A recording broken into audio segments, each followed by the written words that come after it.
سلام الله عليكم ورحمة الله تعالى وبركاته داوديال كسو دوادا برنامج كني عيارها وأنكو قادا ديجدونو قدباءات وحيسا بدان سيدا جالسيا او اسكو دياري رئيسا إن أي سميسو دولان وين بيشا جانواري حل أي دونيسو إني هشو وريريان او عيارا كوحدا ميلانو إكاديسان عريقا زيري آدا تاليانيغا معلم يورغن كولوب oo ka warbixiyay sida uu u arko kooxda Tottenham ka hor ciyaarta ay ku maxsuumi doonaan Caradi Amber Road sidoo kale barnaamijkana waxaan ku soo qaadan doonaa halyaygii hore ee Manchester United Ryan Giggs oo isna soo dhaxgalay dooda ku aadan Lionel Messi iyo Cristiano Ronaldo kama marno Chelsea oo u baahan inay dib u soo cishato halyayga amaahda kaga maqan ee Danny Drinkwater qodobada iyo kuwa kale aad u xiiso badan ayaad ku daawan doontaan barnaamijkeena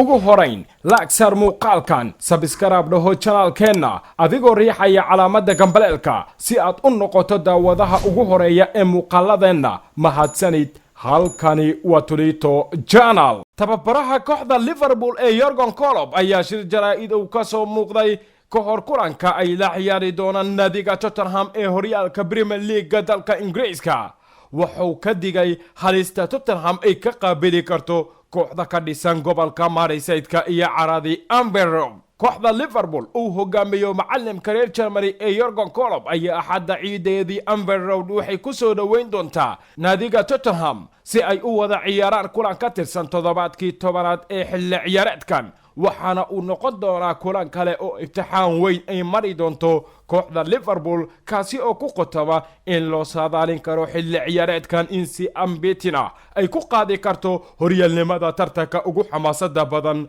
qaarada Yurub ee Premier League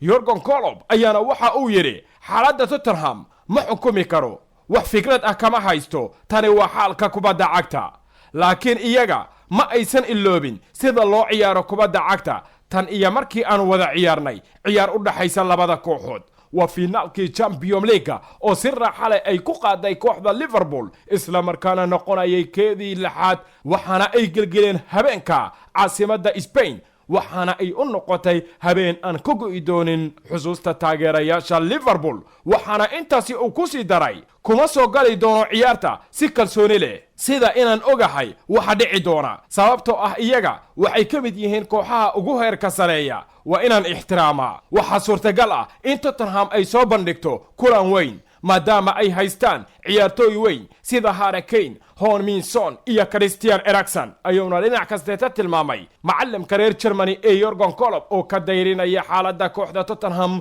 kana mida lixda kooxood ee ugu sareysa horyaalka Premier League dalka Ingiriiska waana koox halis kasta lagala kulmi karo marka la eego xagga horyaalka laga ciyaaro cariga England sidoo kale kooxda Paris Saint-Germain ee ka dhisan caasimadda Faransiiska ayaa dhinac kasteetaba waxaa laga yaabaa in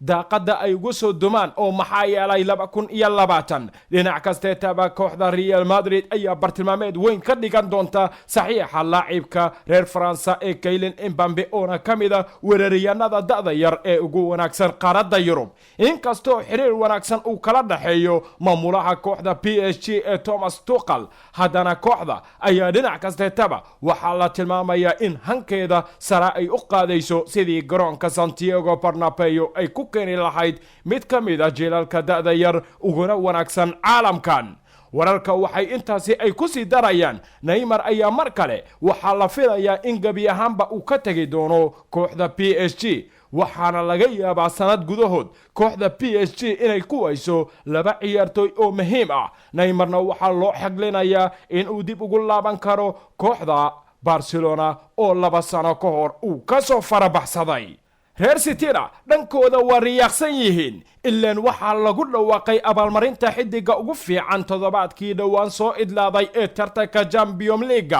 oo ahaa mid kale oo xiisihiisa wata xidiga kooxda Manchester City ee Raheem Sterling ayaana loo caleema saaray in uu ahaa midkii ugu wacnaa kulamada toddobaadkan laga ciyaaray tartanka Champions League ka gadaal markii uu soo bandhigay qaab ciyaareed dhinac kasteetaba soo jiidasho leh weeraryahanka reer England ayaana ku lug yeeshay 5 gool oo ay dhalisay kooxda City kana dhalisay kooxda reer Talyaani ee Atlanta intii lagu guda jiray ciyaartii saddexaad ee heerka gurubyada tartanka Champions League. Raheem Sterling ayaana dhaliyay 3 kamid ah 5 gool ee loogu adkaaday kooxda reer Talyaani ee Atlanta sidoo kalena wuxuu caawiye ka ahaa labada gool ee kale xilli uu sabab u ahaa rigooradii ay heshay City kaasi oo gool uu u bedelay Sergio Kun Aguero. لاعبka reer England ee Raheem Sterling ayaana abaalmarintan wuxuu ku garaacay xidigaha kala ah Kylian Mbappe, Paulo Dybala iyo sidoo kale Alexis Oxlade-Chamberlain.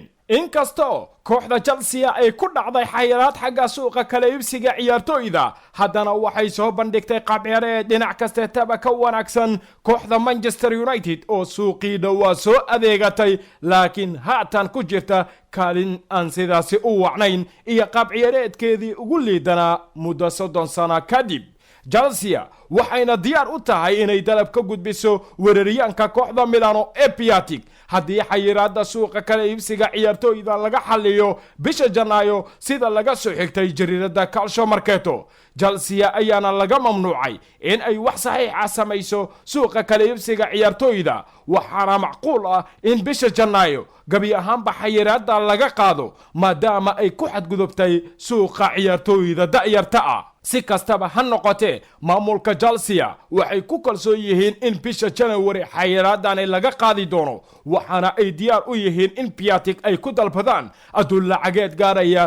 35 milyan oo euro waxaana lagula taliyay weeraryahanka reer Poland inuu u dhaqaaqo kooxda Chelsea halkaasi oo waqti xaadirka kan ay ka jirto weeraryahan la'aan oo Chelsea ayaa kaliya haatan isku haleynaysa Batshuayi iyo sidoo kale Tammy Abraham oo ah xidig aad u da'yar sidaas darteedna waa u baahan yihiin inay helaan gool dhaliye aragti fog leh. Frank Lampard ayaana waqti xaadirka kan wuxuu kooxda ka codsanayaa haddii ay dhacdo in January gabi ahaanba Chelsea xayiraadda laga qaado in ay la soo wareegaan Piatek oo ah gool magafe aad u cajaa'ib badan. dhinaca kale halyaygii kooxda Manchester United ahna macallimka xulka qaranka Welsh ee Ryan Giggs ayaa isna wuxuu qayb ka noqday liiska shakhsiyaadka isbarbardhigga ku sameeyay xidigaha kala ah Cristiano Ronaldo iyo Lionel Messi iyadoo ay u muuqato in halkeedii ay ka sii socoto dooda xidiga ugu fiican labadan ciyaartooy.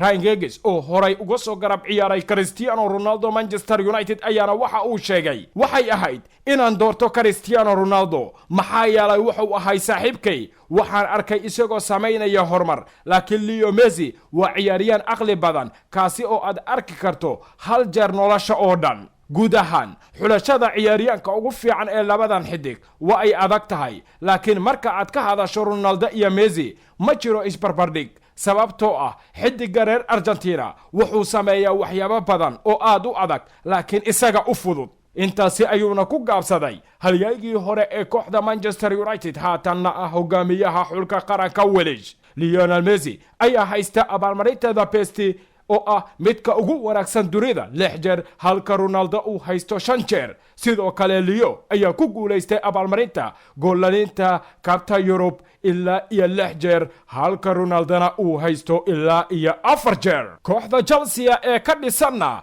caasimada Ingiriiska ee London waxay doonaysaa waqti xaadirka kan olala baaxad weyn oo dib loogu soo celinayo halyayga amaahda ku qaadanaya ee Danny Drinkwater kaasi oo qabciyareed aan qurux badnayn ku soo bandhigay kooxda Chelsea intii uu ku sugnaa wana uu ku dhibtooday in uu la qabsado kooxda ka dhisan Stamford Bridge. waqti xaadirka kan macallin Frank Lampard ayaa dhinac kasteetaba wuxuu tilmaamay laacibka amaahda ugu maqan kooxda Burnley oo wax ka yar hal kulanna u ciyaaray xilli ciyaareedkii hore kooxda Chelsea isla markaana ku dhibtooday in uu diyaar u yahay in uu u dhaqaaqo sidii uu ku heli lahaa suuqa January ee soo aadan. kooxda Chelsea ayaa waqti xaadirka kan waxay ka mid tahay kooxaha ugu dhibaatada badan marka la eego xagga horyaalka Premier League dalka Ingiriiska hase yeeshee waxay ka sii dhib badnaan doontaa marka laga qaado xayiraadda xagga suuqa kala iibsiga ciyaartooyda oo maamulka Chelsea ay ku rajawan yihiin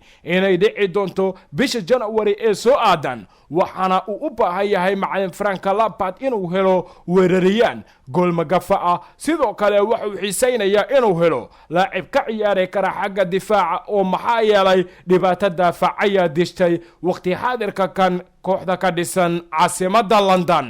guud ahaan barnaamijkan ciyaaraha uu idila socoteynayay anigoo ah Maxamed Cabdirasaaq Tolman saaxiibayaal wanaga inta aan ku kulmi doono barnaamijkan barnaamij la mid ah